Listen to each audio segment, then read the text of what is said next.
এই সিরিয়ালটা দেখলে আমার খুব কান্না পায়। হ্যাঁ, এটা খুব দুঃখের সিরিয়াল। তোদের ভাইগুলো বেশ ভালোই আছিস তাই না? এ কি ফুটো, তুই এখন লেওরা এক হোমোচুদার জন্য আমার ঘুম উড়ে গেছে, আর তোরা এখানে বসে বসে সিরিয়াল দেখছিস? বাড়া তোর আবার এত রাতে কি হলো? এত খোঁচে আছিস কেন? লেওরা খানকি ছেলে শালার জন্য আমার বাড়িতে টাকাই দায় হয়ে গেছে। চুদির ভাই হোমোচুদার বাল প্যান্ট খুলে দিচ্ছে, প্যান্টের ভিতরে হাত ঢুকিয়ে নাড়ি দিচ্ছে। বোধহয় এইভাবে কি থাকা যায় নাকি? এই গার মেরেছে ফুটো, তোর শালা যে এইরকম, এ তো আগে জানতাম না। ভোদা জানবে কি করে আমার শালা যে হোমোচুদা সবাইকে বলা যায় নাকি? বেশ ভালোই হলো ফুটো, তোর শালার কাছ থেকে মাঝে মাঝে একটু ফিরি ফিরি হ্যান্ডেল মারিয়ে নেবো।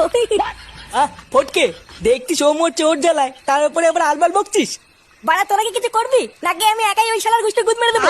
লেওরা তুই অত মাথা গরম করিস না ফুটো।